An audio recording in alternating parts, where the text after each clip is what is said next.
Hello, welcome to the I Can Endure YouTube channel. My name is Stephen Green. I've just returned from Oman, where I competed in the Oman Desert Marathon. This is a 165 kilometre self-supported stage race. The first day is 42 kilometres, the second day is 32 kilometres, third day 40 kilometres, fourth day a night stage, 30 kilometres, and the last day coming back into Oman, into Muscat, is 21 kilometres. Total 165 kilometres, self-supported race in heavy sand. So I wanted to make this video just to talk about the things I got right, the things I got wrong, generally about the race, some information. The first thing I will say is it's very well organised. The organisation of the race is as good as I've known anything. Meet at the airport, shuttle bus to a resort, race briefing, mandatory kit checks. There's physios at the race, there's doctors at the race, there's people taking care of your feet at the race. So staff-wise, it's heavily staffed. And there's people to help with everything. The mandatory kit and the calories that you have to carry and things like this is all checked, as well as some pre-race requisites such as an ECG, doctor's certificate and things like that. This is a tough race, not to be taken lightly. My training, I felt, working with my coach, went quite well. I had an injury. I had an Achilles problem, which was kind of holding me back from doing big volume in the days leading up to it. But that wasn't too bad. I would say something that is really important is specificity, if I've said that correctly. Find heavy, soft sand and run in it. Try and climb in heavy sand dunes, carrying a heavy pack. My pack, which we'll get into in a minute, was circa 8 kilos with circa, again, 1 litre, 1.5 litres of water. I took the exact amount of calories. You have to take minimum 2,000 calories per day, or I think it was 12,000 calories overall. So 2,500 per day, something like that. So it's super important, I found, to take things that you like to eat, because in the heat of the desert, it was around 30 degrees, 35 degrees. You want to taste nice food. That was a little mistake I made. I took some vegan, I'm not vegan, but I took like a vegan chili, dehydrated. It was on offer. It was terrible. Awful food. I won't name the brand, but it was disgusting. So think about what meals you're used to eating. Have you had it before? I know dehydrated meals are expensive, but I wish I would have tasted before and then taken a variety.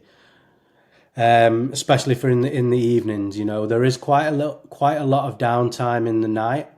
If you get in at, say, around sort of 2 or 3 p.m, you know, by the time you've rested and you're ready to eat, you want to really have something that's tasty. So the race is well organised, self-supported. You have to carry what you're going to eat and consume for those 5 days. I am sponsored by Tailwind, so when I mention Tailwind in this, I use Tailwind, the sachets. There's 200 calories in each one of these, and I would carry 2 for the running of the day. But you can use whatever you're used to using, whichever electrolytes, Precision Fuel and Hydration, 226, whichever, is fine. But make sure you prioritize your sodium and potassium and electrolyte, and make sure that you have this at hand. The first day, the adrenaline's going, you set off in quite a big group because there's a lot of runners doing the marathon, the half marathon, the 10K, the 5K. So you tend to, it's quite busy at the start line. And obviously in these kind of things, when you get running, you know, a couple of hours can easily pass you by with the adrenaline and the excitement of the race before you start to think, shit, I've not been taking my carbohydrates properly, or I've not been drinking enough, and so on and so on. Which is exactly what I did. Before I knew it, I was feeling quite nauseous. It was hot. I had not slept well because I'd travelled halfway across the world, jet lagged and so on and so on. So I kind of neglected my fueling on the first day. And by the time I got to 30K, I thought, I'm in 10K. I'm in an hour and a half. Don't stress, just get in. That again was a bit of a mistake. I should have been fueling a lot better. I had a couple of energy bars and things like that. But try and get on top of your fueling from minute one. Subsequently, when I got in on the first day, I didn't fuel as well as I should have because I didn't like the meal I'd brought. I didn't feel like it, felt nauseous. But I got some calories in, but it wasn't enough. So the second day, the 30K, you kind of think, it's going to be easy. I did 40 yesterday. Today's 30. That was a mistake. That day was tougher than the first day in terms of the sand dunes and the elevation. And it was a long road from the first sort of 6 or 7K in the dunes. You drop down into kind of like these paths through the desert where the vehicles are moving. So it looks like it's kind of runnable sand, but it's still soft, heavy sand.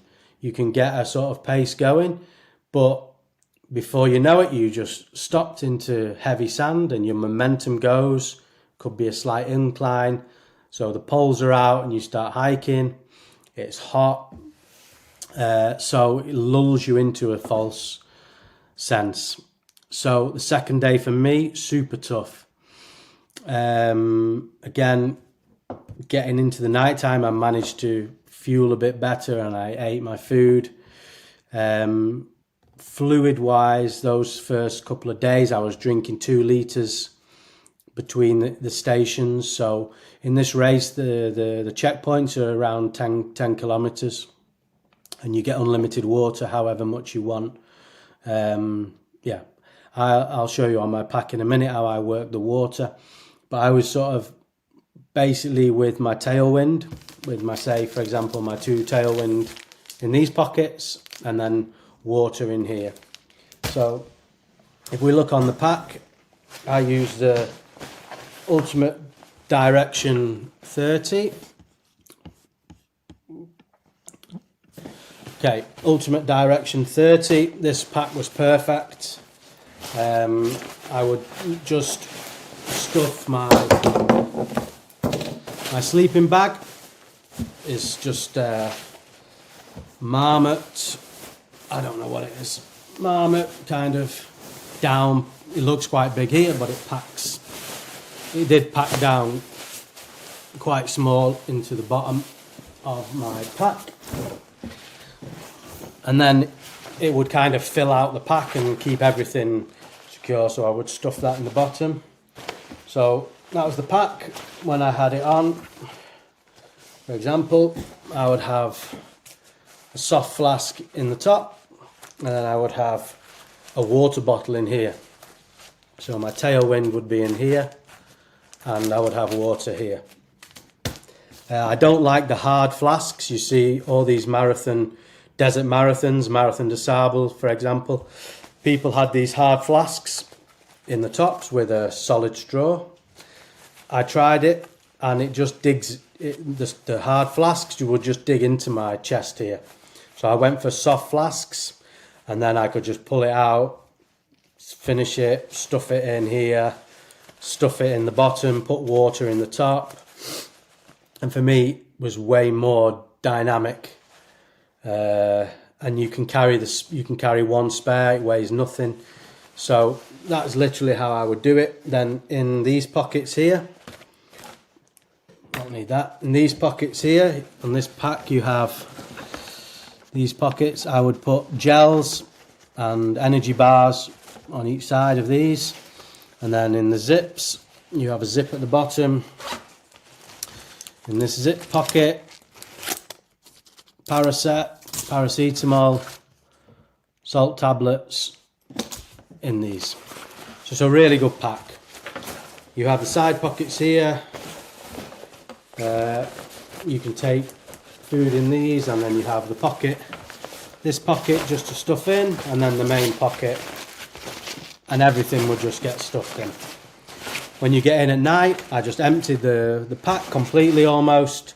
I laid everything out, there's time enough, and then I would just repack it again. Either before I went to bed or in the morning. If you're kind of waking up at 5 a.m. to start the race at 7:30. So you have lots of time to be packing the bag and repacking and things like that. So that's the pack. I saw a lot of people with like Raid Light packs. I'm sure they're fine. For me, they just looked a bit flimsy. They looked a bit bouncy on the back. This is very solid. It has a solid, very firm foam back, and it sticks tight to you. The only problem with this pack I had was if I pulled this,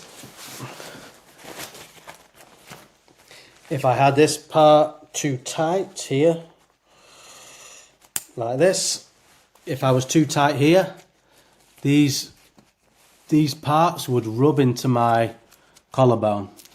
So the first day was like this. By the second and third, I was like this, and had this fully open and was here to keep these off my collarbones. But you're running a long time in the desert, that's going to happen. But this pack for me worked perfectly. One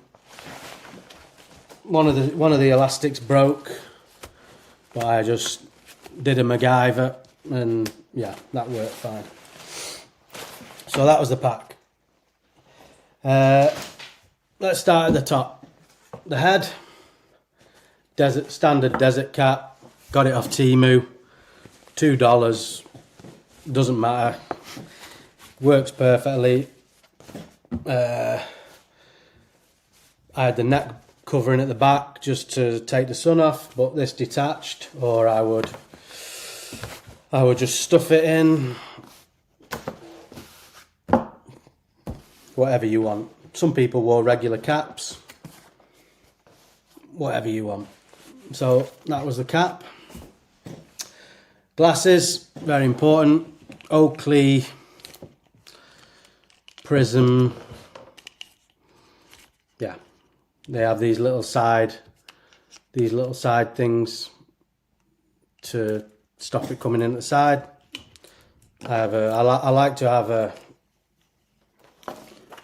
like to be able to do that with them, so I'm not bothered about them falling apart, falling off me. So again, doesn't matter, whatever glasses you want. I was kind of thinking Temu, a pair for $1, and who cares if you lose them. So glasses don't make any difference, but they did well. The watch, Garmin Enduro 2. Still have 50% battery after 5 days. Garmin just does what it says on the tin. Everyone's got a charger if you want one, no problem. Shoes. Raid Light Ultra 4. Bought directly from Raid Light with the gaiter integrated already on with Velcro. Essential to have the gaiter. Even with the gaiters, I had some sand in the toes.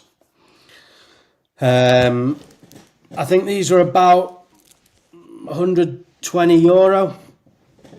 The Velcros, you can see here, started to fail a little bit. The back of the heel is wearing in, but I had not very bad blisters, no problems. They're an okay shoe. They're a bit like a one race shoe. You're going to get 1 week out of them. But I'd happily buy Raidlight shoes again. They're comfortable. I'm sure I can fix this bit of Velcro. But yeah, it does what it says on the tin. I got them one size bigger than I normally am. So just for a bit of swelling, so that worked out. Worked out well. Pair of slippers. I didn't carry these. I took these, but I decided to take the freebie pair I got in the hotel. That was a mistake because they just filled up with sand, so I had to empty the sand out of those. But you have to take something for the night because the scorpions, spiders, snakes, little nasty things, and it's important you carry a pair of shoes for around the campsite. What next? Headlamp, Petzl Ico Core with AAA batteries. I carried a couple of spare AAAs. This is super light. It goes around your neck if you need it to, on the head. Need it around camp. If you go for a piss in the night, you need to make sure you're not standing on scorpions. And for the night stage on day 4, this worked perfectly. It's very light. Don't need to mess about recharging it. Just change the batteries out. So yeah, that was the headlamp. I always take a little massage ball just to stand, use it on my feet, just to take the stress out of the soles of my feet. And also I had it in my sleeping bag, and I would just lie. If I had a hot spot somewhere, I would just sit with this thing. It weighs nothing, 1 gram. There are physios in the race. They were amazing.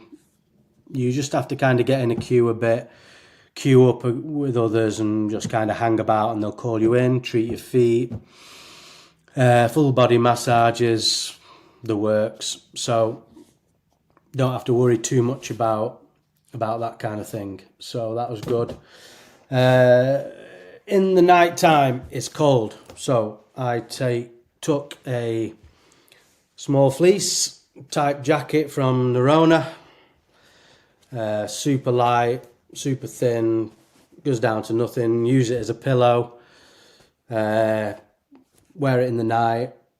That was fine. Sleeping mat. Some people have blow up sleeping pads. I just use this Thermarest Z Lite, and I cut off 4 of these panels, so it was literally on 2/3 of my body. I didn't want to mess about blowing something up, it might pop. This was perfect, went on the back of my pack. No messing, does what it says on the tin, don't have to mess about with a blow up. So that was that. In the morning, cheap oatmeal. I'm not a big eater in the mornings. This is 300 calories, hot water. That's very light. How many grams? 65 grams. Oatmeal, coconut. Yeah. So little oatmeal packs in the morning. Energy gels. I'm not sure about energy gels. For me, they're a bit of an emergency use type of thing. I prefer the hard boiled carb sweets, the sort of chewables. They work a bit better for me. I do carry gels. I did take gels, but for me, gels eventually catch up, and you end up with stomach explosion at some point or another, and that's just gonna come at some stage. So I carry the gels for emergencies. If I'm feeling really bad and just got nothing, okay, take a few gels. So they were the gels, whatever your brand, it doesn't matter. Salt tablets, there is salt in Tailwind. I don't know exactly. There we go. So 1.5 grams of salt per one. So whichever fuel you're adding into your water, check with the salt in that, and then carry some salt tablets for emergency type situations, or get to know how your body is excreting salt. Strange thing with me was when I could taste my sweat, it didn't have any salt in it. So I don't know if that's good or bad, if I needed salt, if I didn't need salt. I kind of went on nausea. I felt nauseous, I took salt. If I went worse, I backed off and I drank more water. There was a couple of times in the race when I wasn't sure what was going on, and I was trying to problem solve with salt and water intake, Tailwind, and trying to balance everything right. I don't have a lot of experience in this environment, so it was a big learning curve. But I did take salt tablets. I would take one in the morning and one at the night. I must have been losing salt, but how much it affected me, I'm not 100% sure. It was on feel. So, yeah. Okay, I used these stuff sacks. Basically, venom extractor you have to carry. Kinetic tape is important for your feet and any other things. Earplugs. There's a lot of people in the tents, a lot of snoring, a lot of tired bodies. Earplugs. First aid, Compeed, throw it in the ocean, absolute waste of time. Do not use Compeed if you have blisters. You put a Compeed over, the Compeed starts to move, makes a bigger blister around your existing blister. Compeed for athletes, throw it in the ocean, waste of time. Use this tape, kinetic tape, use this on your feet, don't use anything else. Signalling mirror for emergencies, part of the mandatory. I like to take a little cup, weighs nothing, for my coffee, and then these little coffees in the mornings, whenever. Squirrel's nut butter, anti-chafe. Be careful with this in the desert, because you put it on your feet and you get sand in your shoe, it accelerates a problem. It's not too bad in your doodahs, because there's not going to be a lot of sand getting in there, but in your feet, think twice about if you need this. I didn't use it on my feet. The pagogist, I can't say it, the feet people said be careful with this on your feet, because it can be bad if you mix this with sand. That's something to think about. Emergency blanket, DEET. There's a lot of flies in Oman, not necessarily mosquitoes because there's no water, but there's a lot of flies. Whether this helps get rid of them, I don't know. I used it a bit. They didn't seem to bat an eyelid against this, so whether that was worth it or not, I don't know. Yeah, and I would use these stuff sacks, 2 or 3 of these, stuff them down into the pack, and then empty these out in the night, and then just reorganise things the next day. So, what else do we have? Yeah. So my bottles, 3 of these, 2 in the top. and then one spare. I use tailwind recovery when I got into camp. The problem with tailwind recovery, if you use it in here, you have to clean it afterwards. It stinks these bottles out. So if you use protein recovery type powders, clean these out with boiled water straight away. Don't leave it to fester in the sun. It's disgusting. The next time you use it, you can't get the taste away. Mandatory was, they said to carry a 2-litre vessel. Mandatory, but I didn't bother. I had my soft flasks. Let's see what else. Sun cream.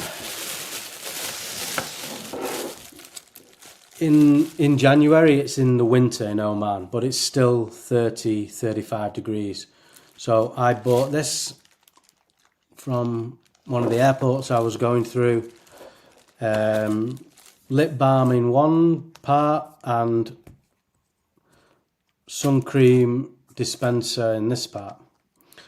So I just carried that, kind of got me through, a little bit on the face, lips, no problem. I did have a bigger one, but I didn't take this in the end. I went with that because in this race, grams really matter. Literally, when you put that pack on the first day, and if it's more than 8 kilos, you know about it, and you're going to start to hate that pack after some kilometers. So I would say if you can get a pack to 6 or 7 kilos with water, that would be perfect. 8-9 kilos is the wrong end of the scale, 100%. It's going to get lighter each day, but not by as much as you think. You know, you're still carrying the sleeping bag, the mat. Everything's kind of like a trade-off. Money, you know, the sleeping bag I've got, it's not the lightest, but I've bought it. Am I going to buy another one to be even lighter? Is there a lighter one than that? How, you know, where do you just draw the line and say, I've got to go with what I've got, as opposed to spending more. Everything's a trade-off. Okay. Poles. Salomon Ultra Carbon Light XYZ. Yeah, I've used these poles for a while, for a year or two. They're brilliant. They weigh nothing. Poles, some people had poles, some people didn't, but most people had poles. I would say the benefit swings slightly to having poles, especially with the ascents and the sand dunes, and just being able to get the poles out. And it's a little bit of a positive mindset. I've got my poles. I didn't start with them on the first day. I pulled them out towards the end of the first day, and I had them in my hands for every kilometre after that since I got them out. You have to practice with these because there's a little technique. I tend to hold them like, say, a gun, if you're running with a gun in the army type of thing, or I'd run like this with them here, or I would use them. But these are so light that you can just kind of hold them through the day. As soon as you hit the sand dunes, they really help. So I would really recommend a pole, but make sure they're light. You don't want to be lugging around heavy poles and not using them. But these ones are Salomon. I will put a link to all the gear in the notes. Things like this is worth spending the money on, especially if you're a serious ultra runner. You'll have these for forever. So yeah, poles. Clothes. I wore Nerona. This is a technical tee technical t-shirt. And I don't know, they do something with this brand with sweat. You don't smell sweat on these clothes. They're how they do it, I don't know. They're anti-sweat. They don't smell.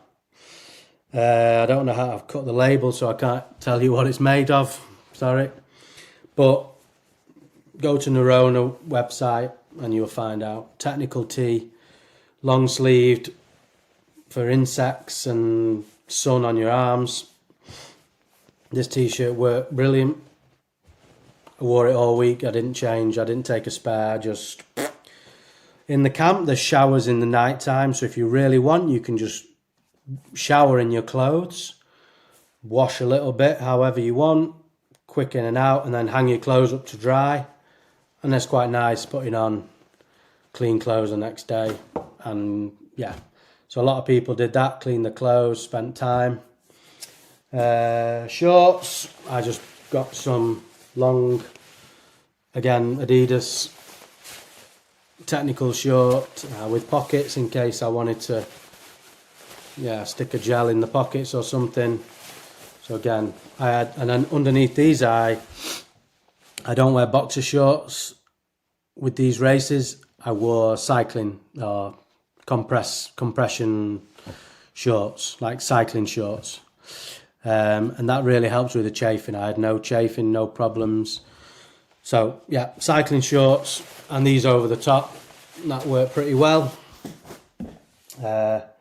Socks wise, I wore compression socks again from Nerona, merino wool. Worn them all the time. They're really good with the feet. They come up to the knees almost, compression socks. I've not got them here, but yeah, you can check Nerona website. Nerona have a thick and a thin hiking sock. I wore the thin ones. I took 3 pairs and changed the first 2 after the 2 days, and then I had a fresh pair for the last day. Feet are important, and to invest time when you get into camp. Take 10 minutes because you'll need it, but then start your admin.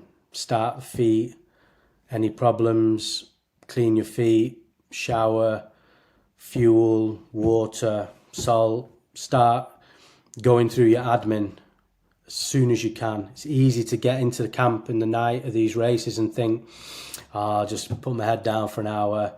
Then you wake up, you're groggy, you don't really want to do anything, lumbering around, don't want to eat. So get in, and as soon as you can, get your admin fixed. Get everything laid out, get in your head the next day, then rest. 7 or 8 o'clock is when most people were sort of bedding down, but get your admin sorted out. It would be one good tip. Don't lie about for an hour. On the 4th night, I was in a mess, and one of the other athletes I was running with, she kindly kicked my ass in gear, helped me with my food, and yeah, so that's really important as well. Wet wipes, don't take a big brick like this. I took smaller packs, say half the size, of alcohol wipes so I could clean my feet. I didn't know at the time there'd be showers and things like this, so I was kind of thinking I'll be using alcohol wipes and so on. But I actually needed those alcohol wipes for some, let's say, toilet emergencies along the way, and to clean my feet and sterilize my feet. Again, there are people there to fix your feet, but there's a queue. There could be 10 people in the queue. That could be 3 hours. In that time, you could have kind of done it yourself. So my advice would be to take foot care super seriously. If you're one of the faster ones and you can get in to get your feet taken care of, that's great. But if you're like me, in the middle of the pack, by the time you get into the camp, you can be in a queue, and it's just easier to sort things yourself where you can. So a little pack of alcohol wipes, not a big brick like this. This is just for show.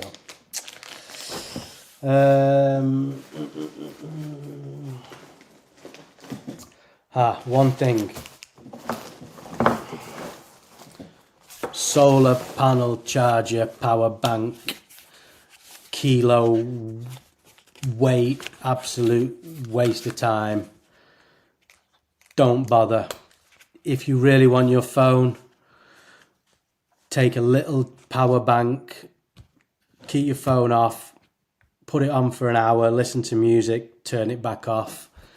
There is a way to get Wi-Fi signal with Oman Tel. They have a Wi-Fi type thing in camp, which I didn't know about, but I got an Oman eSIM, which gave me access to the Wi-Fi in the camp. There is a bit of downtime in the night. It's nice to have a bit of music or read the news, listen to an audio book, whatever you want to do. It's slow internet, so you're not going to be watching Netflix on it anyway, but don't bother lugging something like this around. This is, I don't know, for 400 grams. If you desperately want to charge your phone, take a small lightweight power bank. Take your phone, take pictures, videos, so on and so on. Some people took GoPros. For me, that was just extra weight I didn't need. They have a social media team in the race with drones, cameras everywhere, professional photographer, really, really good photographer. He specialises in this kind of thing, Ian Corliss. It's nice to take your own photos, but for me, my phone's in the pack. I don't want to be pissing about with a phone here in my pocket. So for me, it was in the bag and I didn't think, but I did lug this stupid thing about. I tested it out and it was garbage in the solar. So solar panel, waste of time, don't bother with that.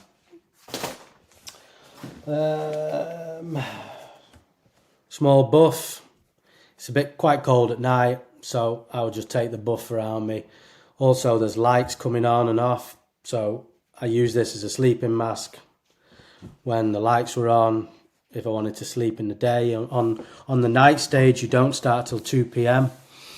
So you want to be sort of snoozing through the day in the lead up to that. So little buff, you can take it on your wrist as a sweatband in the race. Handy to have. Yeah. So that is more or less my kit. Yeah, I'll put all the links down in the comments for the bits, the Neurona and the bits and pieces. But generally, it's a self-supported race. You only get water. It's not monitored. You get as much as you want. I was generally picking up 1.5, 2 litres at each station, and then that would last me until the next one. When I saw the station coming, the checkpoint, if I had any water left, I just tipped it over me to cool down. That worked really well. Take ice in the hat. There's ice buckets at the checkpoints. Even though it's winter, it's 35 degrees. It's hot. It is legitimately hot. And it's cool in the night.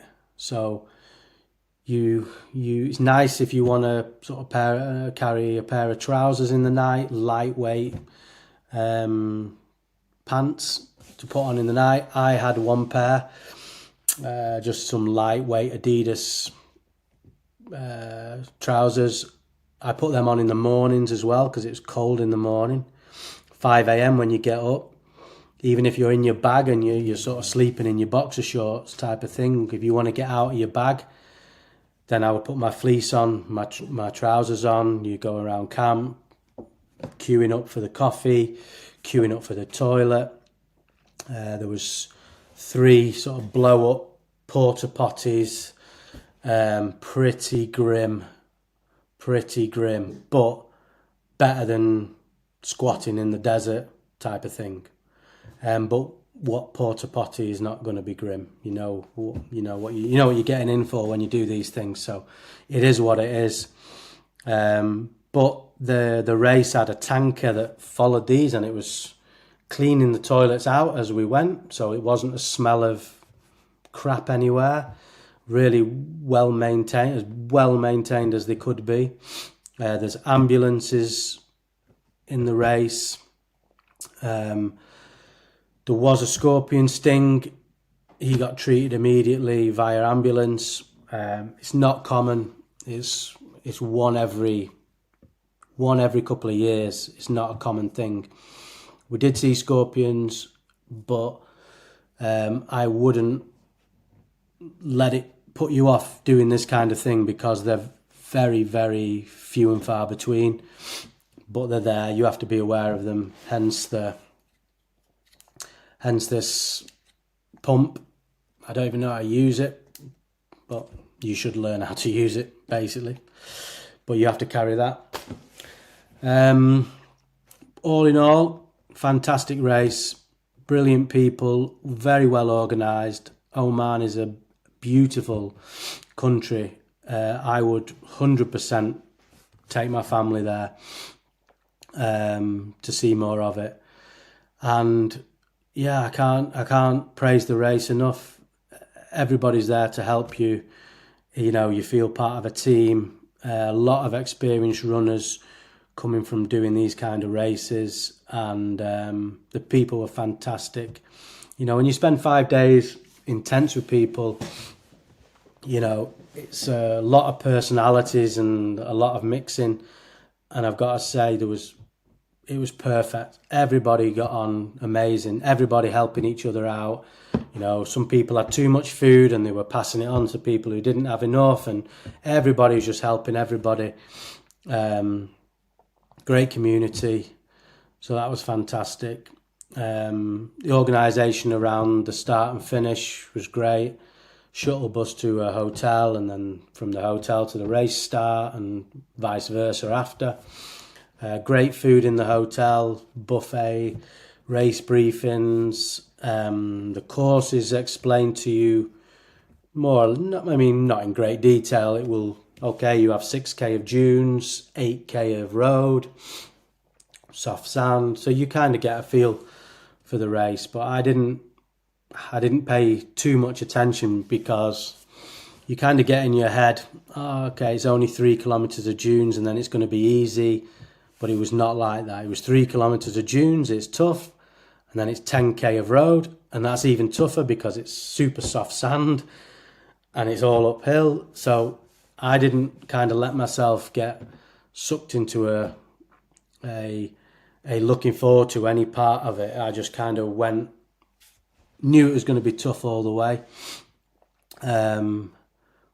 So yeah, I was just over 30 hours in total, middle to the back of the pack, middle maybe, but you know, there's Omanis running this race, Moroccans. These guys are just, after 10 minutes, you never see them again. They're out of sight and gone.